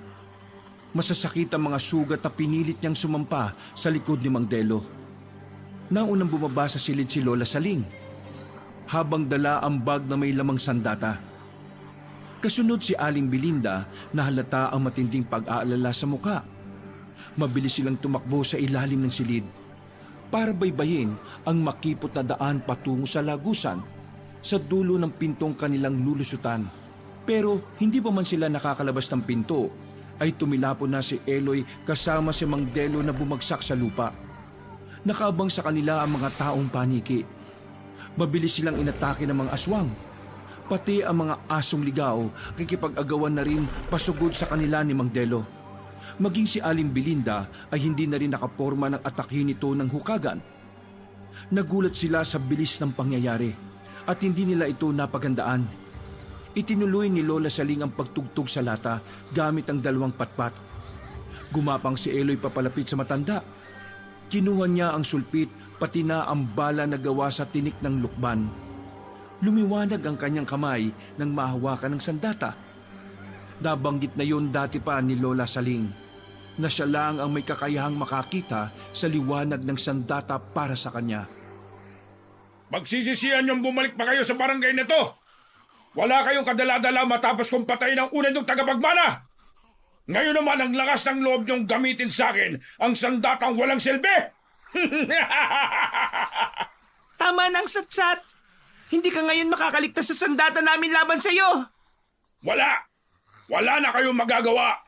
Kung dati ay nakaligtas kayo sa akin, ngayon ay sisiguraduhin kong mamamatay na kayo sa mga kamay ko. Pagkatapos yung patayin ang asawa ko at mga anak, ang lakas ng loob niyong bantaan ako. Sige mga kasama, patayin silang lahat. Huwag kayong magtitira. Pasugod itong tumakbo sa gawin ni Mang Delo. Habang hindi iniinda ang tugtog na nililikha ng matanda, pati ang sulpit na ginamit ni Eloy para patamaan ang mga mata ng kalaban, ay baliwalang hindi rin ito pinapansin. Hanggang makalapit ito sa nakatayong si Mang Delo na panay ang wisik ng langis sa ibang alagad ng hukagan. Saktong makalapit ang pinuno ay tinabig ng halimaw ang boteng hawak ni Mang Delo. Saka sinuntok nito ang sikmura ni Mang Delo. Pasadsad itong bumagsak sa lupa at natapon ang kaunting langis sa boteng hawak nito. Mabilis ang ginawa nitong pagbangon at gumanti ng suntok sa pinuno. Sinalubong nito ng sipa ang muling pag-atake ng aswang na hukagan. Maging si Aling Belinda ay walang tigil sa pagpapalipad ng palaso sa ere. Isa-isang bumagsak sa lupa ang mga asong gubat na tinamaan ng pana sa pagitan ng mga mata. Asintadang walang palya ang bawat pag-atake ni Aling Belinda. Lahat ay bumabagsak sa damuhan habang bumubula ang bibig. Nagkikisay na parang nakainom ng lason. Maya-maya pa ay umalingaw-ngaw ang pagsambit ng orasyon ni Lola Saling kasabay ng tunog na malakas na pagtambol nito sa lata. Nagkagulo ang mga nilalang na umatake sa kanila. Hindi maintindihan kung saan pupunta. Sa malas ay hindi na nito maigalaw ang mga katawan. Binanggit ni Lola Saling ang isang orasyon na siya lang ang nakakaintindi. Parang musikang sumasabay sa hangin ng tunog ng orasyong nakapagpatigil sa paggalaw ng mga hukagan. Bumulwak ang dugo sa tenga, ilong at bibig na parang nasasaktan sa tunog ng kanilang naririnig. Animoy isang kutsilong ibinabaon sa loob ng tenga ang klase ng sakit na naririnig nito. Lumiliwanag ang mutyang nasa bulsa ni Lola Saling at nakita yun ni Eloy. Dahil parang may sariling isip na parang hinahatid ng hangin ang mutyang may kulay pulang liwanag. Papalapit sa kanyang kinaroroonan. Halos manlaki ang kanyang mga mata nang tumapat ito sa kanyang noo. Saglit siyang natulala na parang matagal na siya nitong kinakausap. Nakita niya ang pagbilog ng buwan at ang unang palatandaan ng pagsali ng mutya sa kanya. Biglang naramdaman niya ang pagdikit ng pulang ilaw sa kanyang noo at bigla siyang nakaramdam ng kakaibang lakas. Luminaw ang kanyang paningin. Nawala rin ang sakit ng kanyang katawan. Ikaw lang ang nakakakita sa mutyang nagbukas ng iyong ikatlong mata. Gawin mo na ang paggamit ng sulpit habang hindi pa nila maigalaw ang kanilang katawan. Ngayon ko lang napagana ang bisa ng tambol kaya sige na, patamaan mo silang lahat sa lieg. Ganun nga ang ginawa ni Eloy. Kahit napuno ng katanungan ng isip niya, maging ang mag-asawa ay nagpatuloy sa pag-atake sa mga kalaban. Para silang nagtatabas ng tubo sa mga nilalang na nakatayo lang. Pagtapat nila sa pinakapinuno ay bigla itong nag-anyong paniki. Lumipad ito sa ere para tumakas. Naiwan ang mga alagad nitong isa-isa nilang pinatay. Gamit ang pana, sulpit at ang langis ni Mang Delo. Sinigurado nilang walang matitirang alagad ang pinunong nakatakas. Kasabay ng pagtigil ni Lola sa pagpukpok sa lata, ay natumba ito sa damuhan. Kaya nawala ang atensyon ni Eloy sa mga kalaban. Agad niyang nilapitan na matandang mabilis na nawala ng malay. Bumundulang kaba sa kanyang dibdib nang makitang may dugo ang tenga nito. Katulad kanina habang ginagamot siya nito. Nangyayari yon sa matanda kapag pinapatunog nito ang tambol. Hindi niya tuloy maiwasan ang hindi malungkot. Sa isip niya, anong koneksyon ng dugo sa tunog na nililikha ng lata? Dala na matinding pag-aalala, nakakalimutan ni Eloy ang mutyang dumikit sa kanyang noo. Mabilis na binuhat ni Mang Delo si Lola Saling at dinala sa bahay nito. Hindi mapakali sina Eloy, Aling Belinda at Mang Delo sa walang malay na rin na si Lola. Kung ano-ano na ang ginamot ni Mang Delo para lang bumalik ang malay na matanda. Pero nanatili itong tulog na parang lantang gulay. May timang labi at biglang tumanda ang itsura. Bakit po nagkaganyan si Lola? Pagkatapos pong lumipat sa akin ng maliwanag na kulay pulang mutya, ito po bang epekto ng pagkawala ng mutya sa kanyang katawan? Mamamatay na po ba si Lola? Huwag ka mag-alala. Makakabawi rin ng lakas si Lola Saling. Hindi lang niya kinaya ang pagkawala ng mutya sa kanyang pangangalaga. Sa palagay ko hindi to tungkol sa mutya, kundi sa tunog ng tambol ng lata na narinig niya kanina. Ang ginamit niyang orasyon ang may pinakamalakas na bisa laban sa mga aswang. Bakit naman po maapektuhan si Lola hindi naman po siya aswang? Ang ibig sabihin ni Delo, gumamit siya ng malakas na enerhiya para labanan ng hukagan. Hindi po naapektuhan ng pinuno nila ng orasyon po ni Lola. Hindi ko nga rin alam kung bakit Nagawang makatakas ng halimaw na yon. Nangangahulugan, may pangontra na rin siya na nakuha laban sa tambol. Nasaan nga palang sulpit mo? Hindi mo halos nagamit kanina. Mahinang epekto nito sa mga aswang. Nandito po sa bulsa ko. Wala naman pong bisa ang bala nito sa mga kalaban Muntik pa akong mapahamak ng dahil dyan. Hindi ko nga alam kung bakit ito ang binigay sa iyo ni Lola Saling Hindi itong totoong sandata na may mutya ng buhay. Ano po ang sandata ko? Saka bakit po lumipat sa aking noo yung mutya? May liwanag po siya na sinasabing ako lang daw po ang nakakakita Ang mutyang nasa iyo ay ang pagbubukas lang ng ikatlong mata ng may hawak nito. Ang sabi, nanggagaling daw ito sa mga bulalakaw o di kaya sa ilaw ng alitaptap. Ano naman pong kakayahan ng tataglayin ko? Kakayahan ng 5 senaryo. Halimbawa ng panlasa, pandinig, pakiramdam, paningin at pangamoy. Yan ang nakikita ng iyong mga mata kapag lumiwanag yon. Malalaman mo ang malakas na enerhiyang tataglayin mo kapag nasanay ka na sa pagkakaroon nito. Para naman pong susabak ako sa matinding laban. Mas matindi pa sa laban na susubok sa tungkulin na nakaatang sa balikat mo. Kapag natapos na ang misyon natin sa baryong ito, pupunta na tayo sa lugar ninyo. Po, babalik po ulit kami sa lugar namin. Pinalayas din kami dun eh. Hindi ko na nga po matandaan kung bakit palagi kami pinalalayas ni Lola. Nakatinginan sina Mang Delo at Aling Belinda dahil sa sinabi ni Eloy. Ilang minuto rin ang itinagal ng pananahimik nilang tatlo. Nang biglang nagising si Lola Saling. Titig na titig si Eloy sa matandang napabalikwas ng bangon, habang habol ang hininga at pinagpapawisan ng noo. Kaya naman, mabilis na lumabas ng silid si Aling Belinda para ikuha ito ng tubig na maiinom. Pagbalik ay may dala na itong baso. Iniabot ni Aling Belinda ang tubig sa matanda, habang nanginginig ang kamay ni Lola Saling na parang hinang-hina ang katawan. Salamat naman po't gising na po kayo. Dinala ko na ulit kayo sa bahay ko para mas magamot ko po kayo ng maayos. Ano bang nangyari? Parang nawalan kayo ng lakas.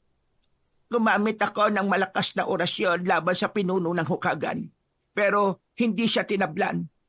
Paano kaya nila nalaman ang tungkol sa lagusan ng bahay mo, Belinda? Baka po katulad natin ay palim na rin tayong minamatsyagan ng mga aswang. Kailangan na po natin magdoble ingat. Sa susunod po, Lola, huwag na po kayong gagamit ng tambol kung mapapahamak lamang po kayo, ha? Pero yun lang ang pangontra laban sa kanila eh. Tama si Delo, Apo. Saka malaki ang may tutulong ng tambol na lata sa atin laban sa mga aswang.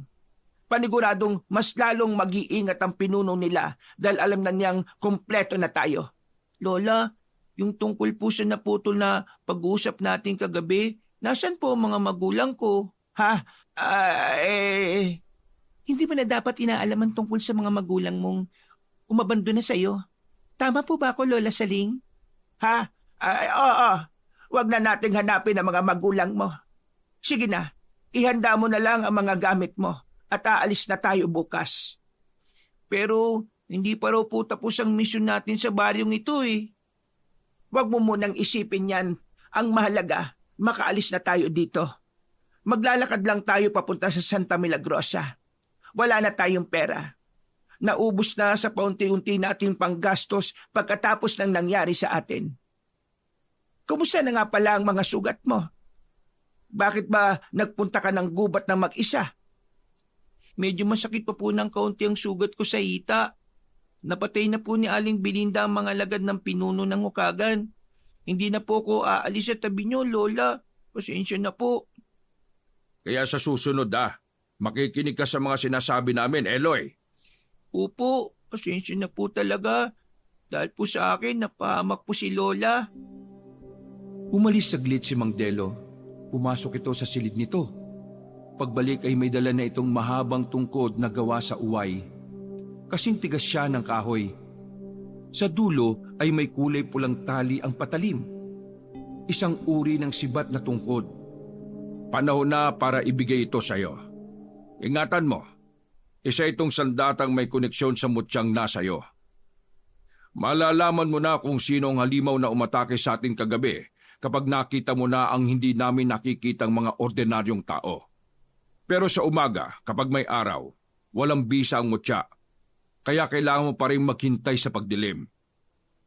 Malalaman pa rin natin na siya ang halimaw dahil sa mapupulang marka na may iwan sa kanyang balat. Dahil sa tambol na lata.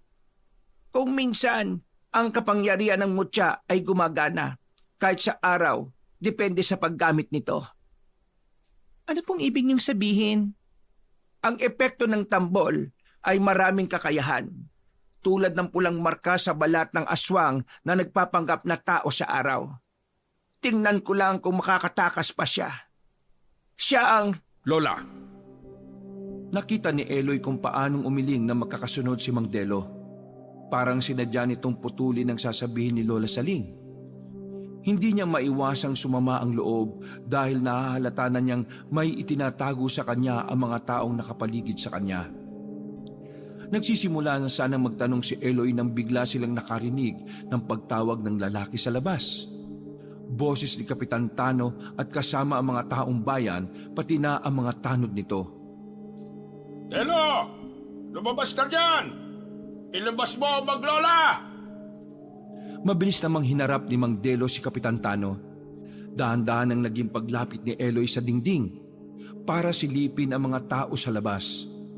Pumesto siya malapit sa bintana ng balkonahe habang hawak ang sandatang ibinigay sa kanya ni Mang Delo. Bumaba na rin ang nanghihinang matanda sa katre at lumapit sa kanya.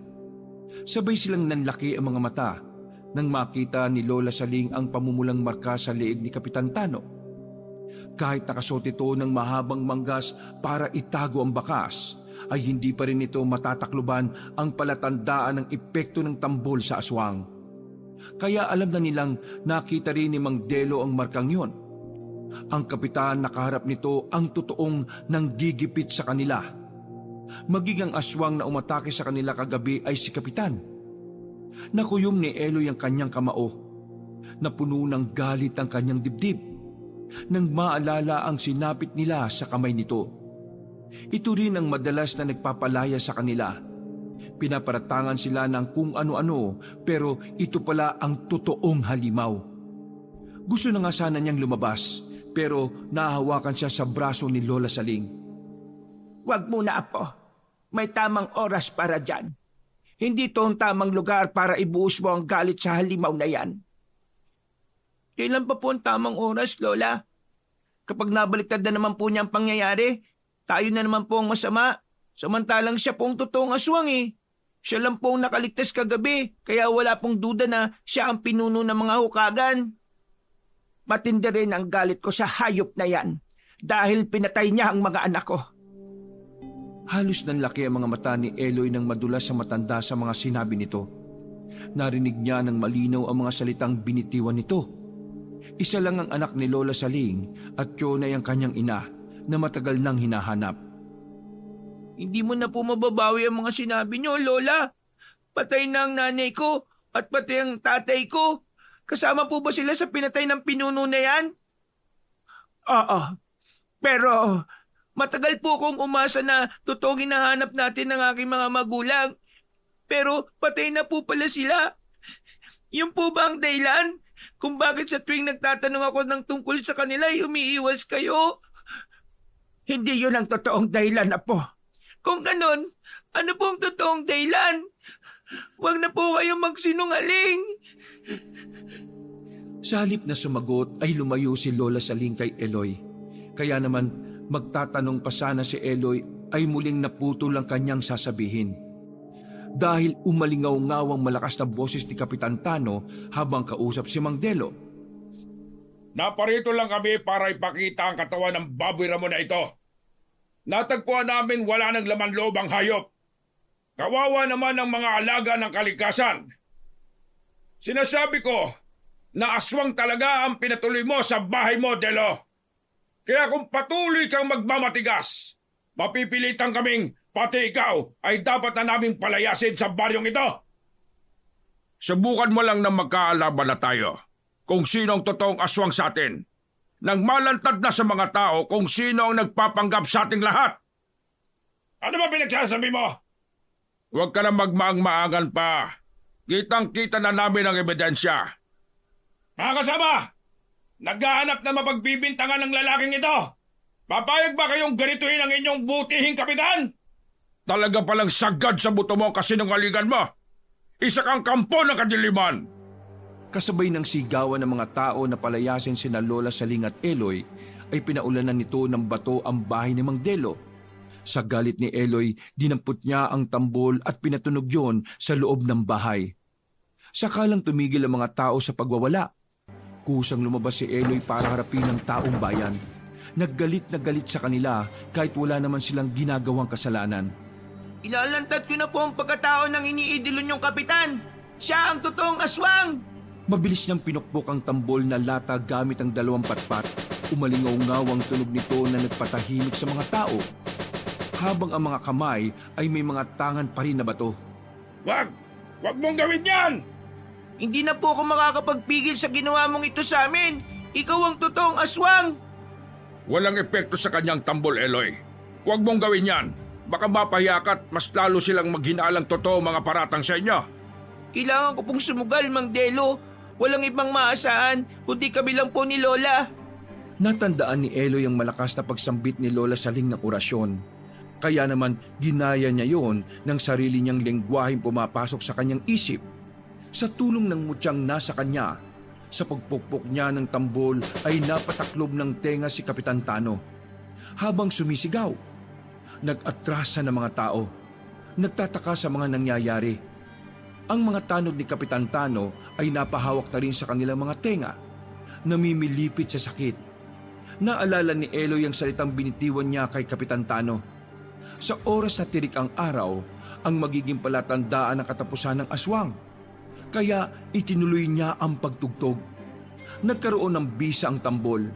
Hindi inaasahan ng mga to ang pagbabagong anyo ng mga halimaw sa kanilang harapan. Walang gustong magsalita na ang tanging maririnig lamang ay ang malalakas na alulong ng mga aswang. Nagsaan yung taong daga ang mga ito. Habang ang iba naman ay taong paniki.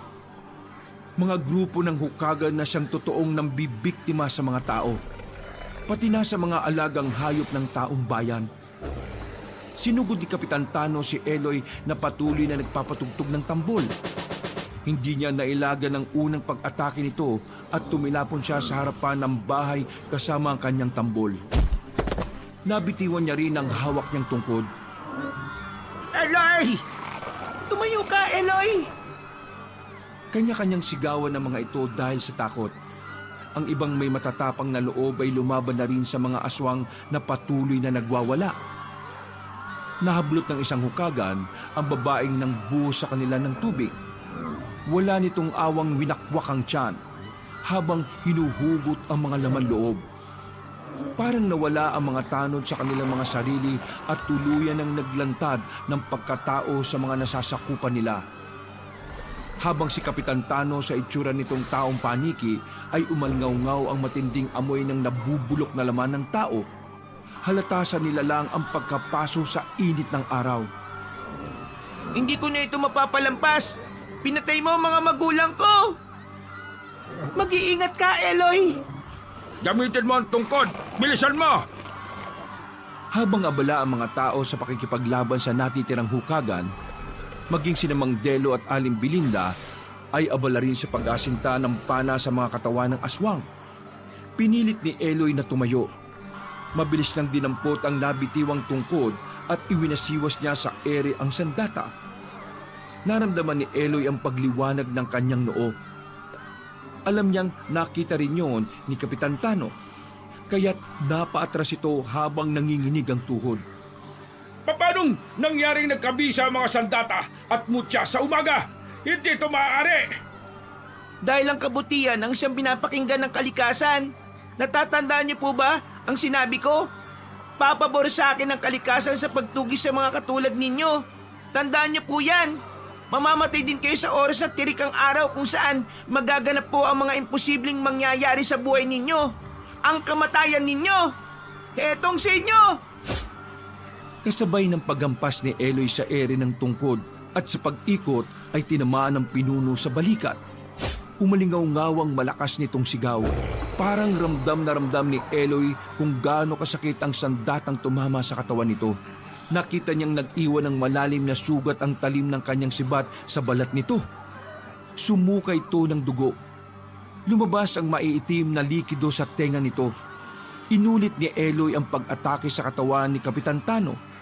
Pinatamaan niya ito sa ulo na lalong nagpaluhod sa lupa sa halimaw. Pinilit nitong tumayo, pero lumapit na si Mang Delo at binuhusan na ito ng langis na lalong nagpalitaw sa malalagari nitong mga ngipin. Dahil sa matinding sakit ng pagkapaso, malakas na napasigaw si Kapitan Tano. Hindi pa nasiyahan, inasinta naman ito ng pana ni Aling Belinda. Naluluhang nilapitan ni Lola Saling ang pinuno ng aswang at dinampot ang tambol sa kapinatugtog yon malapit sa tenga nito.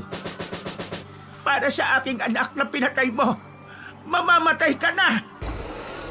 Sa saliw ng tugtog ng tambol na gawa sa lata, umalingaw-ngaw ang tunog sa buong baryo. Natumba ang mga hukagan kasama si Kapitan Tano. Tumitirik ang mga matang nahiga sa lupa. Habang nagkikikisay na parang nalalason, bumubula ang bibig na walang tigil ang paglitaw ng mapupulang marka sa mga katawan. Indikasyon ng pagkapaso ng mga aswang. Tuluyan nang nawala ang kanilang mga kakayahan at unti-unting nagbalik sa totoong itsura. Isang maliit na patay na paniki si Kapitan Tano. Habang ang mga kasamahan naman itong mga tanod na may tama na mga bato sa katawan ay ang maliliit na kulay itim na daga. Tumayo si Eloy at taas ang noo na humarap sa mga tao.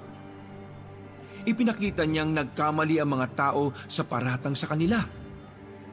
Bukod pa roon ay napalaya niya ang taong bayan sa huwad na kapitan. Lahat ay hindi makatingin ng diretsyo kay Eloy at Lola Saling. Ngayon po'y alam na ninyong walang may dudulot na kabutihan ng panghusga ninyo sa mga tao, hindi po ba? Dapat alam nyo ito dahil matatanda na po kayo. Bakit ako ba po ang nakatuklas sa kanila? Dahil nabulag po kayo sa katotohanan na mas pinaniwalaan po ninyo ang kasamaan. Na muna natin makapagpahinga. Hindi madali sa kanya ang tanggapin ng mga nangyari. Sa edad niyang yan nakaranas na siya ng kalupitan ng mga tao. Karasan sa kamay ng mga aswang.